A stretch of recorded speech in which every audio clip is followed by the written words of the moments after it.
What you are seeing on your screen, guys, is the white paper that government has published today, the 12th of May 2025, which they have titled Restoring Control Over the Immigration System, in which they have talked about so many things that are aimed at restricting immigration. But before we dive right into the paper, I want us to take a look at exactly what the Prime Minister said today during his speech about this very paper. Good morning. Today we publish a white paper on immigration, a strategy absolutely central to my plan for change that will finally take back control of our borders. Today this Labour government is shutting down the lab. The experiment is over. So that's the Prime Minister today. They want to close the borders to immigrants. And indeed, in this paper, they have outlined various changes that are going to directly discourage people from coming to the UK. Right from increasing the ILR to 10 years from 5, to reducing the number of months that graduate students can spend in the UK before they either get a graduate level job or go back home. Introducing an English requirement for the adult dependents of skilled workers and students who come to the UK, to raising the requirement for obtaining a skilled worker visa from RQ3 to RQ6. I'm going to explain what that means shortly. To completely banning the recruitment of overseas care workers. So guys, all you need to do is to stick around with me as we go through this and what it exactly means for you and me. Whether you are in the UK or you are planning to come to the UK, this is going to touch you in some way. So let's continue. Welcome back, guys. And if you are new here, my name is Emmanuel. And if you find this information useful, please make sure that you share it with all your friends who are likely to benefit from this information. As you know, they say information is power. And if you haven't yet subscribed, please consider hitting that subscribe button and join this family. So let's just hear, what else did the Prime Minister say apart from what we have just heard? We will deliver what you've asked for time and again, and we will take back control of our borders. And let me tell you why. These rules become even more important. Without them, we risk becoming an island of strangers. So yes, I believe in this. I believe we need to reduce immigration significantly. That's why some of the policies in this white paper go back nearly 3 years. Okay guys, this is the first time I have heard that the UK makes immigration rules and they apply them backwards. So guys, all the changes that they are making in this white paper are going to affect you even when you are in the UK. Contrary to what has been happening before, that the changes will only affect those who will come after the changes have taken effect. Now, this is really serious. So, right now, let's dive into the paper and see the summary of what is in that white paper. So, of course, they first state the case for change, why they are bringing this change, and they go through all these net immigration, recent levels of immigration, recent significant increases, blah, blah, blah, all that stuff, just to justify why they are making the changes that they are. And then they also go ahead and put the figures here, the graphs. You can see the number of people coming and leaving the UK are here in the graph. So as you can see here, their first bone of contention is that most of the people coming to the UK are lower skilled workers. And then they also have issues with study visas, sponsored study visas at lower ranked education institutions. Then they have issues with visas for dependents. And then they talk about the impact, which you can also read at your own time. But the actual changes start here. The first one is that key sectors where there are high levels of recruitment from abroad will need to produce or to update a workforce strategy which relevant employers will be expected to comply with. This will detail steps to be taken on skills, training, and broader conditions, as well as engagement of the economically inactive domestic force. And then they go ahead to say, we will lift the level of skilled workers back to RQF6 and above.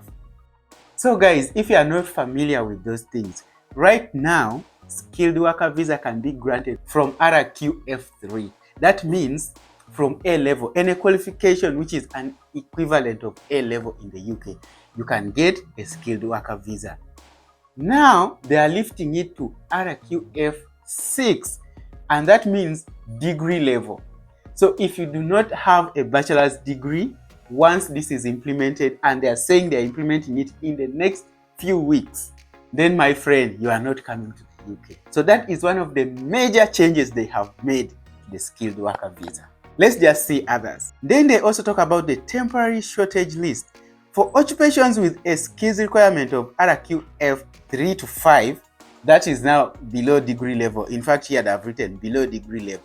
Where there have been long-term shortages, we will only permit use of the point-based immigration system on a time-limited basis, where the MAC, that is Migration Advisory Committee, has advised it is justified, where there is a workforce strategy in place, and where employers seeking to recruit from abroad are committed to playing their part in increasing recruitment from the domestic workforce. So that means that even for those that are going to be allowed who are non-degree holders, the Migration Advisory Committee must be convinced that they are committed first and foremost to recruiting people from within. Things are getting tighter, friends. And then this touches most people, adult social care. So under this part, point 81, they are saying, we will therefore end recruitment for social care visas. So no more recruiting of care workers. In line with our wider reforms to skills threshold, we will close social care visas to new applications from abroad. For a transition period until 2028, we will permit visa extensions and in-country switching for those already in the country with working rights, but this will be kept under review. So, in simple terms, even if you are in the UK with a right to work, your transition period ends in 2028 to be recruited, as long as you are still not domestic and you need visa sponsorship. You can extend, you can switch employers, but only until 2028. After that, it is done. But for those hoping to apply from abroad, the door has been closed, unfortunately. There is a short window though, since they are saying they are going to implement it in the next few weeks.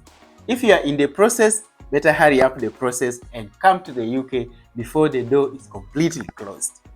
And I think the only good news, and I'm not sure whether this is good news in itself, is about the global talent. Because here they're saying, as part of our mission to promote growth, we will go further in ensuring that the very highly skilled have opportunities to come to the UK and access our targeted routes for the brightest and the best global talent.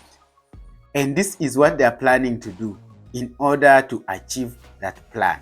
In fact, the Prime Minister said they are going to offer them a shorter application process and even a shorter route to settlement as opposed to the others. But they are only targeting the brightest and the best global talent.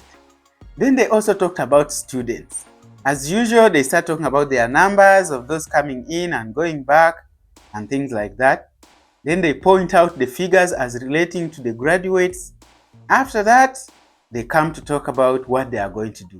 We will ensure there are arrangements for future international student recruitment, for sponsoring institutions to demonstrate that they are considering local impacts when taking its decisions on international recruitment.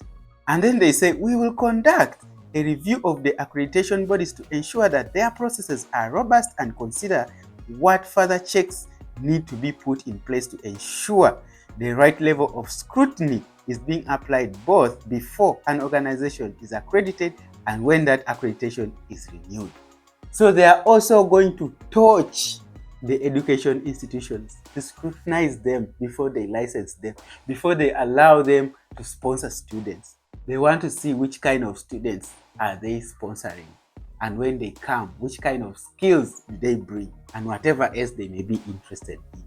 So it's not only for the students, but also for their institutions. And then here is the painful one about graduates.